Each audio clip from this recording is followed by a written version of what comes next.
నమస్కారం అండి. నా పేరు హసీనా బేగం. నేను గురుకుల అభ్యర్థిని, 1:2లో వచ్చిన అభ్యర్థిని. నేను కూడా నిరుద్యోగిని. ఈ గవర్నమెంట్ మేము ఏరుకోరి తెచ్చుకున్న గవర్నమెంట్ ఇంత అన్యాయం చేస్తుందని మేము ఊహించుకోలేదు. అసలు బీఆర్ఎస్ ఉన్నప్పుడైతే మేము చాలా ఏమంటారు, చాలా పోస్టులు లేక, ఉద్యోగాలు లేక చాలా తలమిలాడినాము.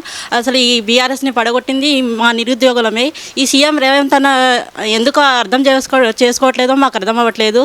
ఏం మాట్లాడాలి, ఎలా మాట్లాడాలి, ఏ విధంగా చెప్పాలి, ఇంకెవరు చెప్పాలి?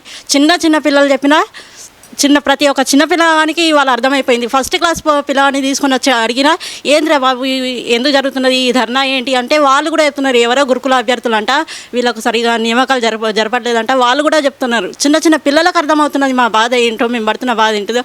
సీఎం రేవంత్ అన్న మీరు ఎందుకు స్పందించట్లేదు, ఎందుకు మమ్మల్ని దయ చూపట్లేదు?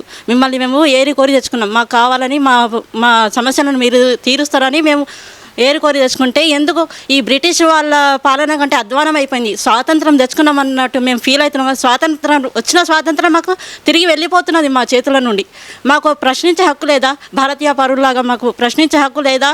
మేము ఇంత కష్టపడి ఇన్ని సంవత్సరాల నుండి ఎన్నో చిన్న పిల్లల్ని వదిలేసి హాస్టల్లో ఉండి మా భర్తలకు ఒక్కరి సంపాదన మీద మేము ఇంత అనుభవించుకుంటా అసలు నాకు ఏం చెప్పాలి కూడా నాకు మాటలు రావట్లేదు. అంత ఎందుకు అడిగే గొంతులను మీరు ఏమంటారు, అణగదొక్కేస్తున్నారు. వాళ్ళు తొక్కేస్తున్నారు గొంతుల మీద. మమ్మల్ని ప్రశ్నించకుండా మా గొంతులను తొక్కేస్తున్నారు మీరు. అసలు నాకు చాలా ఎట్లా బాధ అంటే బాధ అనిపిస్తుంది సార్. దయచేసి ఎవరో ప్రతిపక్ష నాయకులు బీఎస్పీ వాళ్ళు వస్తారు, బీఆర్ఎస్ వాళ్ళు వస్తారు, వాళ్ళు వచ్చి మాట్లాడుతున్నారు. కానీ ఈ కాంగ్రెస్ అభ్యర్థులను మేము కలుస్తున్నాం సార్. వాళ్ళకు మా వినతి పత్రాలు అందజేస్తున్నాం. గాంధీ భవన్కి వెళ్ళినాం, సెక్రటరియట్కి వెళ్ళినాం, ప్రతి ఒక్క దగ్గరికి ట్రైబ్ ఆఫీస్ దగ్గరికి వెళ్ళినాం. ప్రతి ఒక్కరి దగ్గర తిరిగి మా సమస్య ఏంటిదో వాళ్ళకి తెలియజేస్తున్నాం. అయినా వాళ్ళు వినిపించుకోవట్లేదు. నిమ్మకు నీరెత్తినట్టుగానే ఉంటున్నారు.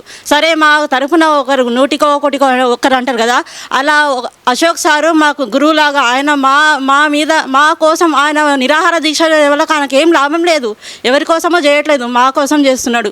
అంటే మేమేమన్నా బంధువుల అమ్మ వాళ్ళకు, మేమేమన్నా చుట్టాల అమ్మ వాళ్ళకు అంటే మా కోసం ఇంత ప్రాణత్యాగానికైనా సిద్ధపడి మా బాధను అర్థం చేసుకొని ఇంత ఫైట్ చేస్తుంటే ఆ సార్ని అరెస్ట్ చేస్తున్నారు.